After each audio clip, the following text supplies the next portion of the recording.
নমস্কার, আমার নাম Kuldeep, presently posted as block disaster management officer BDMO। তো এই ভিডিওতে আমরা ডিসকাস করতে চলেছি OMR শিট কিভাবে আমরা ফিল আপ করব। ঠিক আছে? তো প্রস্তুতি তুমি নিলে ভালো করে, পরীক্ষা তুমি দিতে গেলে কিন্তু OMR শিটে ভুল করে ফিল আপ করে দিলে, তাহলে কি হবে? তো যদি ভুল করে দাও তুমি OMR শিট ফিল আপ করতে তাহলে তোমার যে এক্সামটা রয়েছে, পরীক্ষাটা রয়েছে সেটা পুরোপুরি ক্যানসেল হয়ে যাবে। তো সেটা না হয়, ঠিক আছে? তার জন্য আমরা এইখানে দেখাতে চলেছি যে কিভাবে আমি OMR শিট ফিল আপ করব। ঠিক আছে? সবথেকে ইম্পোর্টেন্ট হচ্ছে যে OMR টা দেওয়া রয়েছে সেটাকে সাবধানে ঠিকঠাকভাবে রাখা। কারণ এটা একটা মেশিনারিতে এ মেশিনারি হিসাবে কাজ করবে তোমার পরীক্ষার পর। ঠিক আছে? কিভাবে? চেক করার জন্য ওরা একটা মেশিনে এই OMR শিটটাকে ঢোকাবে এবং তোমার নাম সহ বা তোমার রোল নম্বর সহ সবকিছু রেজাল্ট বেরিয়ে চলে আসবে। ঠিক আছে? তো এইরকম এর জন্য তোমাকে OMR শিটটা ভালো করে রাখতে হবে এবং ভালো করে ফিল আপ করতে হবে। কোনো জায়গায় যদি ভুল হয়ে যায় তোমার ডেটা দেওয়ার ক্ষেত্রে, তাহলে কিন্তু তোমার এক্সামটা পুরোপুরি ক্যানসেল হয়ে যাবে। ঠিক আছে? প্রথমে দেখে নেব যে নেম অফ দ্য ক্যান্ডিডেট। তোমার নামটা ভেবে নাও রাজু। রাজু, রাজু দাস। ঠিক আছে? একটা গ্যাপ দিয়ে আবার তুমি রাজু দাস তুমি লিখলে। এটা যখন আর আছে তাহলে আমাকে আর এর মধ্যে গোল করতে হবে।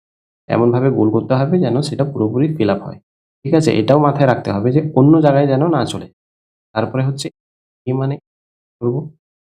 ঠিক আছে? তারপরে জে,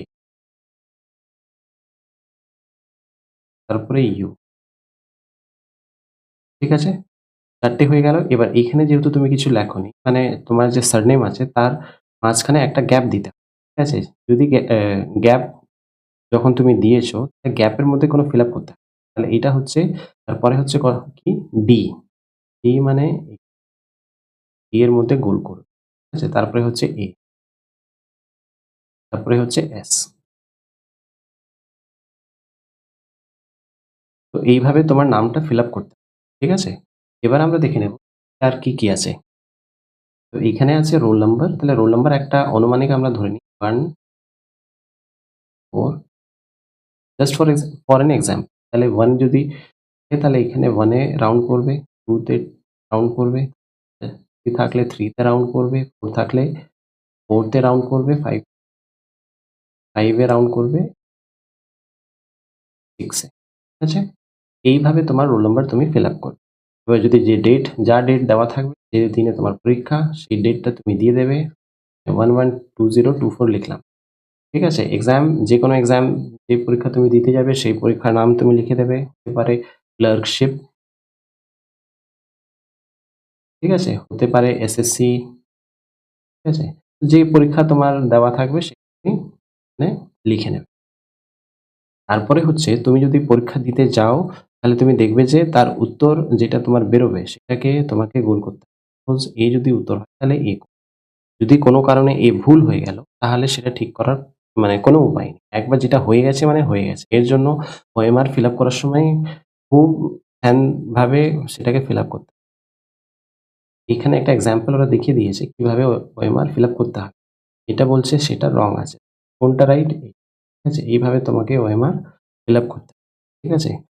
তো এটা হয়ে গেল। তারপরে তোমার সিগনেচার করতে ভুলবে না। ঠিক আছে? সবসময় মনে রাখবে যে তোমাকে ফুল সিগনেচার করতে হবে। বোঝাতে পারলাম? ইনভিজিলেটর সিগনেচার এটাকেও মনে রাখতে হবে যে তোমাকে করিয়ে নিতে হবে। ঠিক আছে? যে ম্যাডাম বা স্যার আসবেন পরীক্ষায় গার্ড দিতে, তার সইটা এখানে লাগবে। জন্য ওদের সইও ভালোভাবে করিয়ে নেবেন। ঠিক আছে? এটা জাস্ট একটা এক্সাম্পল কি ধরনের OMR হয় এবং কিভাবে তোমাকে ফিল আপ করতে হবে। কি জিনিস মনে রাখতে হবে আবার একবার বলে দিই যে OMR ভুল করা চলবে না। তোমার যা ডিটেইলস গুলো, তোমার নাম, ঠিক আছে? তোমার যা নাম আছে, তোমার যা রোল নাম্বার আছে, ঠিক আছে? এইগুলো ভুল করা চলবে না। যদি তুমি এই জিনিসগুলো ভুল করো তোমার পরীক্ষাটা পুরোপুরি বাতিল হয়ে যাবে। ঠিক আছে? তো ভালো করে ফিল আপ করবে। এই ভিডিওতে এইটুকুই। যদি আমাদের সাথে যুক্ত হতে চাও তাহলে সাবস্ক্রাইব করে নিয়ে আমাদের সাথে যুক্ত হও। ঠিক আছে? এই ভিডিওতে এইটুকুই। দেখা হচ্ছে পরের ভিডিওতে। Bye bye.